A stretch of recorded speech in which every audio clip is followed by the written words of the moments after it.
Hello students, good morning. So in the previous class we have just started the chapter called surface chemistry.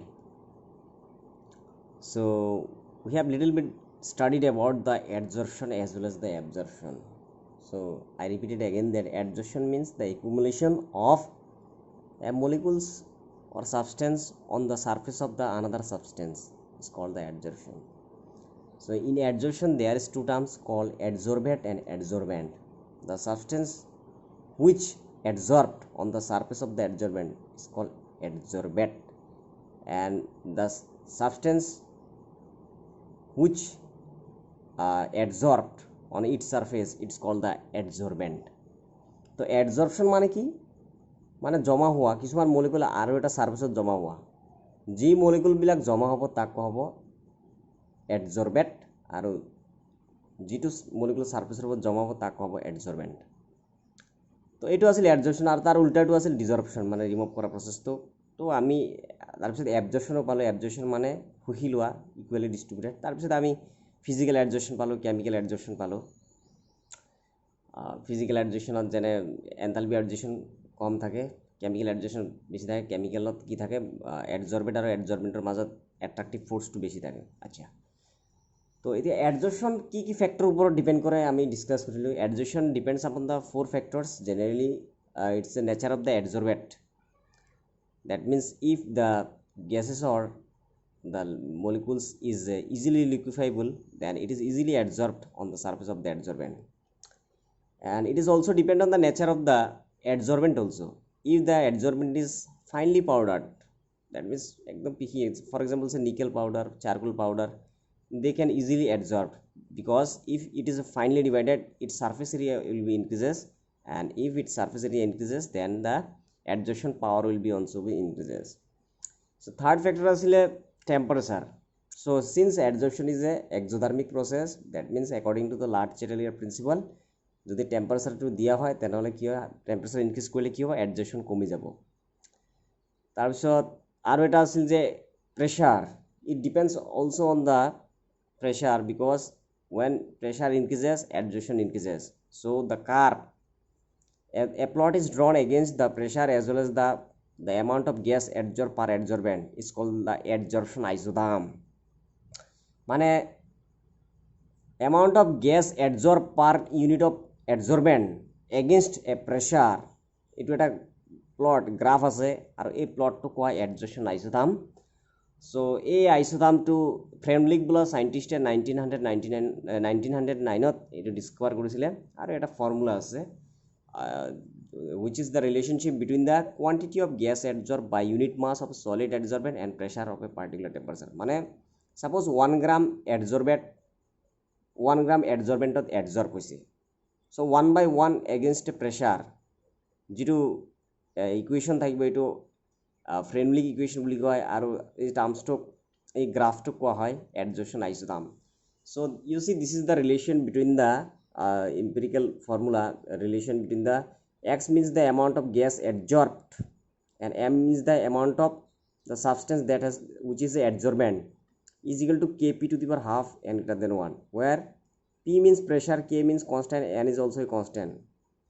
So this is the relationship between the amount of gas adsorbed per unit of adsorbent is equal to the kp to the power half p. It's directly proportional to the pressure. That means if pressure increases then the adsorption is also increases. So here they say where x is the mass of the gas adsorbed on mass m of the adsorbent at pressure p, k and n are the constants which depend on the nature of the adsorbent and the gas at a particular temperature. That means k আৰু n ৰ value depend কৰিব তোমাৰ nature of the adsorbent উপৰত. So the relationship is generally represented in the form of curve where mass of the gas adsorbed per gram of the adsorbent is plotted. এইটো ইয়াতে মানে amount of gas adsorbed against a pressure, এইটো y axis লোৱা হৈছে, এইটো x axis লোৱা হৈছে, abscissa আৰু ordinate লোৱা হৈছে. তো ইয়াৰ পৰা এইটো দেখা গ'ল যে এই কাৰ্ভৰ পৰা এইটো ইণ্ডিকেট কৰা যে প্ৰথম যেতিয়া প্ৰেছাৰ কম থাকে adsorption একেবাৰে কম. That means at initial stage when the pressure is 0, there is no adsorption of the gas per unit of adsorbent.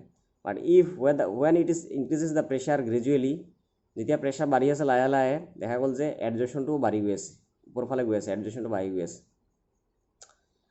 তো ইয়াতে চোৱা যেতিয়া টেম্পাৰেচাৰ বাঢ়ি আছে এডজেশ্যন কমি আছে, ইয়াতে টেম্পাৰেচাৰ অলপ কম আছে এডজেশ্যনটো বাঢ়ি গৈ আছে, মানে টেম্পাৰেচাৰৰ লগত ডিপেণ্ডেণ্ট নহয়, মানে ইণ্ডিপেণ্ডেণ্ট হয়, ইনডাইৰেক্টলি প্ৰপৰ্চনেল। কিন্তু প্ৰেছাৰ বাঢ়িলে কি হয় এডজেশ্যন বাঢ়ে। তো এটা সময়ত ইমানে হাই প্ৰেছাৰ হ'ব যে এইটো চেচুৰেশ্যন ভেলু পাই যাব। তো এইকাৰণে কৈছে this curves indicate that a fixed pressure there is a decrease in the physical adsorption with increase in temperature. This curves always seems to be approach saturation at high pressure. তো এই যিখিনি curve, এই কাৰ্ভটো কোৱা হয় adsorption isotherm. That means the curve that is drawn the amount of mass absorbed per adsorbent against a pressure is called the adsorption isotherm. So এতিয়া যদি সেই ইকুৱেশ্যনটোক আমি আগৰ যিটো ইকুৱেশ্যন আছে এই ইকুৱেশ্যনটোক যদি আমি এতিয়া লগ লওঁ, বোথ ছাইডত লগাৰিদম লওঁ, কি পাম? log x by m into log k plus 1 by n log p। ইয়াতে এইটো হৈছে শ্লোপ আৰু এইটো হৈছে ইণ্টাৰচেপ্ট। log k টো হৈছে ইণ্টাৰচেপ্ট আৰু এইটো হৈছে slope equal to 1 by n হয়। 1 by n ৰ ভেলুৰ ওপৰতো ডিপেণ্ড কৰে, কেনেকৈ প্ৰেছাৰৰ ওপৰত ভেৰি কৰে। So the validity of friendly isotherm can be verified by plotting log x by m on y-axis, log x by m y-axis মানে ordinate, and log p on the x-axis মানে abscissa. If it comes to be a straight line, যদি straight line হয়, the friendly isotherm is valid.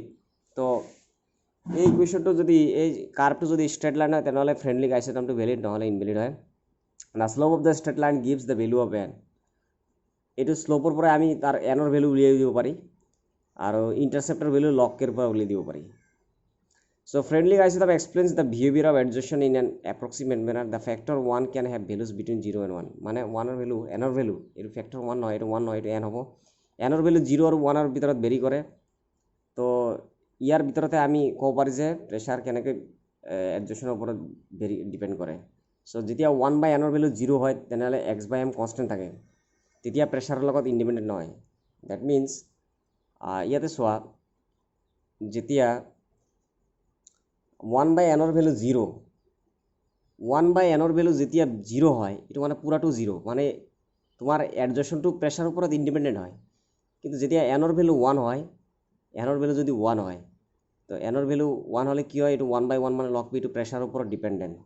তো ইয়াতে কোৱা হৈছে যে when 1 by n equal to 1, x by m equal to kp, that is x proportional p, x মানে amount of gas adsorbed per unit adsorbent. The adsorption is varies directly with the pressure. So both the conditions are supported by the experimental results. The experimental isotherms always seem to approach saturation at high pressure. মানে হাই pressure কৰিলে এইটো saturated value পাই যাব এডজৰ্পশ্যনে, এইটো শো কৰিছে। তো এইটো আছিলে Freundlich adsorption isotherm. So next আছে adsorption from solution phase. So solution মানে আমি ফাৰ্ষ্ট ইয়াৰতো পাইছোঁ, ছেকেণ্ড ইয়াৰতো পাইছোঁ, ছেকেণ্ড ইয়াৰত পাম। সলিউশ্যন এটা চেপ্টাৰ আছে। Solution means the mixture, homogeneous mixture. It is generally formed by the combination of solute and solvent. So এতিয়া সলিউশ্যনৰ পৰা এডজৰ্পশ্যন কেনেকৈ হয় এইটো ডিছকাছ কৰিবলৈ গৈ আছোঁ। সলিডছ কেন এডজৰ্ব সলিউট ফ্ৰম সলিউশ্যনছ অলছো। যদি এটা সলিউশ্যন বনোৱা আছে, এই সলিউশ্যনৰ পৰা এডজৰ্পশ্যন হয় তাৰ সলিউটবিলাক, সলিউটটো এটা সলিড সাবষ্টেন্স, তো সলিডে সলিডটোক এডজৰ্ব কৰে। So when a solution of acetic acid and it is shaken with the charcoal, a part of it is adsorbed by the charcoal and the concentration of the acid decreases in the solution. মানে ইয়াৰ পৰা হৈছে যদি এটা acidic acid মানে ethanoic vinegar, ethanoic এসিডৰ যদি এটা solution বনোৱা হয় আৰু সেই সলিউশ্যনটোত যদি আমি চাৰকোলৰ মিক্সচাৰ দিওঁ, মানে কয়লাৰ মিক্সচাৰ দিওঁ, ইয়াৰ পৰা দেখা যাব যে সলিউশ্যনটোৰ কনচেন্ট্ৰেশ্যন কমি গৈছে। কনচেন্ট্ৰেশ্যন কমাৰ কাৰণ কি, যে চাৰকোল যিখিনি আছে, চাৰকোলে ইথানিক এসিডৰ যিখিনি সলিউট, ইয়াতে সলিউটটো হৈছে ইথানিক এসিড আৰু সলিউশ্যনটো পানী হ'ব। তো ইথানিক এসিডক এডজৰ্ব কৰি লৈছে, তো আল্টিমেটলি কি হৈছে, ইয়াৰ কনচেন্ট্ৰেশ্যন ডিক্ৰিজ হৈ গৈছে। তো ইয়াৰ পৰা এই ফলোয়িং অবজাৰভেশ্যনখিনি আমি ক'ব পাৰি যে the extent of adsorption decreases with an increase in temperature. মানে হিট দিলে, মানে টেম্পারেচার দিলে কি হয়, অ্যাডজর্পশন কমে যায়, প্রেসার দিলে অ্যাডজর্পশন বাড়ি যায়। the extent of adsorption increases with an increase of surface area of the adsorbent. এটা সঁচাই। চারকোল, ইয়াতে চারকোল পাউডার দিয়েছে, চারকোল পাউডারের সারফেস ক্যাপাসিটি বেশি, সারফেস এরিয়া বেশি, যার কারণে সারফেস এরিয়া বেশি হওয়ার কারণে ইয়ার অ্যাডজর্পশন ক্যাপাসিটি বেশি হয়েছে। the extent of adsorption depends on the concentration of the solute in solution. So সলিউশ্যনটো যিমানে কনচেন্ট্ৰেশ্যন বেছি হ'ব, যদি কনচেন্ট্ৰেটেড সলিউশ্যন হয় ইন কম্পাৰিজন দ্য ডাইলুট সলিউশ্যন, যদি সলিউশ্যনত ইথানিক এসিডৰ এমাউণ্টটো বেছি থাকে নহ'লে এডজৰ্ব বেছি হ'ব, কাৰণ সলিডটোৱে এডজৰ্ব কৰিব আমাৰ সলিডটোৱে। তো সেইকাৰণে কৈছে সলিউশ্যনটোৰ কনচেন্ট্ৰেশ্যন বেছি হ'লে কি হ'ব, এডজৰ্পশ্যন ভাল হ'ব, বেছি হ'ব। The extent of adsorption depends on the nature of the adsorbent and adsorbent. এইটো আমি জানো যে এডজৰ্পশ্যনটো এডজৰ্বেট আৰু এডজৰ্বেণ্টৰ ওপৰত ডিপেণ্ড কৰে এডজৰ্বেটটো হ'ব লাগিব ইকুৱেলি লিকুইফাইবল গেছ আৰু এডজৰ্বেণ্ট হ'ব লাগিব ফাইনলি পাউডাৰ যেনে আমাৰ চাৰকোল পাউডাৰ আচ্ছা তাৰপিছত আছে এইখিনি নালাগে বাৰু এপ্লিকেশ্যনছ অফ এডজৰ্পশ্যন আমাৰ দৈনন্দিন জীৱনত কি কি কামত ব্যৱহাৰ হয় ফাৰ্ষ্ট আছে প্ৰডাকশ্যন অফ হাই ভেকুৱাম মানে খালী জেগা আৰু চ' আমি জানো যে আমাৰ সলিডবোৰে কি কৰে এয়াৰত যিখিনি পাৰ্টিকলছ থাকে সিহঁতক এডজৰ্ব কৰি লয় তো আল্টিমেটলি ফ্ৰী ভেকুৱাম প্ৰডিউচড হয় ইয়াতে কৈছে the remaining traces of air can be adsorb by charcoal from a vessel evacuated by vacuum pump to give a very high vacuum তো আমাৰ ভেকুৱামত কি থাকে জেনেৰেলি খালী স্পেচত আমাৰ পাৰ্টিকলছ থাকে তেতিয়া যদি আমি এডজৰ্বেণ্ট ইউজ কৰোঁ তেনেহ'লে এইখিনি এডজৰ্ব কৰি ল'ব আৰু এডজৰ্ব কৰাৰ লগে লগে কি হয় ইয়াতে হাই ভেকুৱাম ক্ৰিয়েট কৰিব নেক্সট আছে গেছ মাস্কত কেনেকৈ ইউজ হয় gas mask means a device which consist of activated চাৰকোলৰ মিক্সচাৰ অফ এডজৰ্বেণ্ট তো গেছ মাস্ক হৈছে এটা ডিভাইচ য'ত মানে চাৰকোলৰ মিক্সচাৰ থাকিব মানে এটা এডজৰ্বেণ্ট মিক্সচাৰ থাকিব so' it is usually use for breathing of coal mines to adsorb poisonous gas তো আমাৰ যেতিয়া কয়লা খনন কৰা হয় মাইনিং কৰা হয় তো মাইনিং কৰাৰ সময়ত কি কৰা হয় কিছুমান পয়জনাছ গেছো ওলায় আৰু এই পয়জনাছ গেছ এডজৰ্ব কৰিবলৈ হ'লে আমাৰ এই গেছ মাস্ক মানে আমাৰ চাৰকোল মিক্সচাৰটো লাগে তো it is a very important applications of the adsorption তাৰপিছত কণ্ট্ৰল অফ হিউমিডিটি মানে আৰ্দ্ৰতা আমাৰ কণ্ট্ৰল কৰাৰ কাৰণে এডজৰ্পশ্যনটো জৰুৰী হয় যেনে silica and aluminium gels are used as adsorbent for removing moisture and controlling humidity তো বায়ুমণ্ডলত আমাৰ বহুত যেনে মইশ্চাৰ থাকে জলীয় বাষ্প থাকে আৰু এইবোৰ ৰিমুভ কৰাৰ কাৰণে আমি চিলিকা আৰু এলুমিনিয়াম জেল ইউজ কৰা হয় যিটো এটা good adsorbent silica and aluminium is a good adsorbent সিহঁতে কি থাকে সিহঁতৰ ছাৰ্ফেচ এৰিয়া বেছি থাকে তো এইবিলাকে কি কৰে আমাৰ জলীয় বাষ্পখিনি এডজৰ্ব কৰি পেলাই আমাৰ হিউমিডিটিটো কমাই দিয়ে আৰ্দ্ৰতা কমাই দিয়ে তাৰপিছত আছে removal of the colouring matter from solution মই আগতে কৈছোঁ যে কালাৰিং ছাবষ্টেঞ্চবোৰ আমাৰ এডজৰ্বেণ্টবিলাকে এডজৰ্ব কৰে চ' যদি কিছুমান ছাবষ্টেঞ্চ কালাৰ হয় এইখিনি এডজৰ্বেণ্টত দিলে কিয় মিক্স কৰিলে কি হয় আৰু যদি চাৰকোল পাউডাৰ দিলে এইখিনি এডজৰ্ব কৰি লয় তো সেইকাৰণে কৈছে removing of colouring matter from solutions so' animal charcoal removes colours of solutions by adsorbing colour impurities heterogeneous কেটালাইচিছত কি হয় মানে ডিফাৰেণ্ট ফেজ হয় যদি ৰিয়েক্টেণ্ট আৰু ছাবষ্ট্ৰেটৰ ৰিয়েজেণ্টৰ যদি ফেজ ডিফাৰেণ্ট তেনেহ'লে হেটাৰজিনিয়াছ কেটালাইচিছ হয় চ' ইয়াতে কি হয় যেতিয়া হেটাৰজিনিয়াছ কেটালাইচিছ হয় এডজৰ্পশ্যন ভাল হয় তো ইয়াতে কৈছে adsorption on reactants on the solid surface of the catalysis increases the rate of reaction তো এডজৰ্পশ্যন যিমানে ভাল হ'ব ৰেট অফ দ্য ৰিয়েকশ্যন ইমানে ভাল হ'ব স্পীড হ'ব ৰিয়েকশ্যনটো সোনকালে হ'ব সেইকাৰণে কৈছে হেটাৰজিনিয়াছ কেটালাইচিছে এডজৰ্পশ্যনত বহুত ইম্পৰ্টেণ্ট আছে so' there are many gaseous reaction of industrial importance involving the solid catalyst so' separation of inert gases তো ইনাৰ্ট গেছবোৰ আমাৰ কি যেনে নবেল গেছবিলাক helium neon argon Varman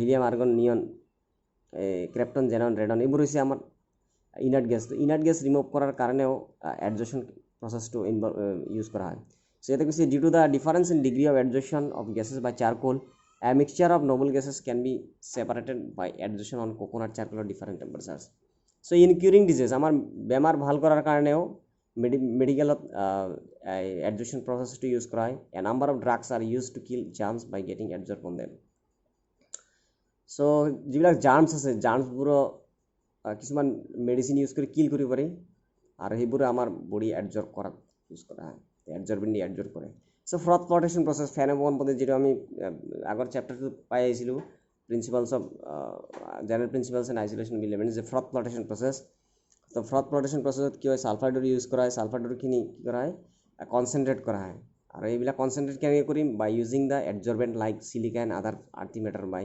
method using pine and oil and frothing agent তো এইবিলাক concentrate কৰাৰ কাৰণে আমি এডজৰ্পশ্যন প্ৰচেছ ইউজ কৰোঁ আৰু এইবিলাক যেনে চিলিকাটো ইউজ কৰা হয় এডজৰ্বেণ্ট হিচাপে তাৰপিছত আছে এডজৰ্পশ্যন ইণ্ডিকেটৰ্ছ surfaces of certain precipitate such as silver halides have the property of absorbing some dyes like ozone মানে কিছুমান কালাৰ এই ডাইজ মানে এই কালাৰবিলাক কৈছে ফ্ল'ৰেচেণ্ট এওজিন এটচেট্ৰা এইবিলাক কালাৰ ৰিমুভ কৰাৰ কাৰণেও আমাৰ এডজৰ্পশ্যন ইণ্ডিকেটৰ হিচাপে ইউজ কৰা হয় তো এইখিনি আছিল এডজৰ্পশ্যন এপ্লিকেশ্যনছ তাৰপিছত আৰু এটা আছে ক্ৰমেটোগ্ৰাফিক এনালাইচিছ তো ক্ৰমেটোগ্ৰাফিক মই আগতে কৈছোঁ যে কিছুমান কম্পাউণ্ড কালাৰ আৰু কালাৰলেছ কম্পাউণ্ড থাকে এতিয়া কালাৰ আৰু কালাৰলেছ কম্পাউণ্ড যদি এটা মিক্সচাৰ বনোৱা হয় তাহলে কোলম ক্ৰমেটোগ্ৰাফি এটা প্ৰচেছ আছে সেইটো প্ৰচেছ ইউজ কৰিলে কি কৰিব পাৰি আমি কালাৰ ছাবষ্টেঞ্চখিনি কালাৰলেছ ছাবষ্টেঞ্চৰ পৰা ৰিমুভ কৰিব পাৰি যেনে কোলম ক্ৰমেটোগ্ৰাফি ষ্টেশ্যনাৰী ফেজ আৰু মোবাইল ফেজ ইউজ কৰা হয়।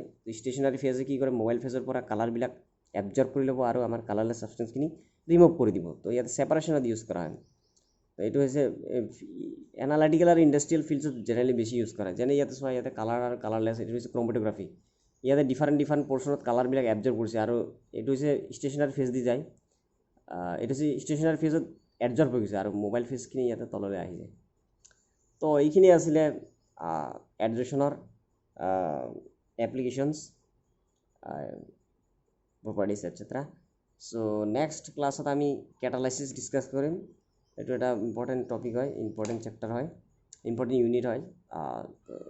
আই থিংক তোমালোকে চব গম পাইছা, বুজি পাইছা। যদি বুজা নাই সুধিবা। Thank U.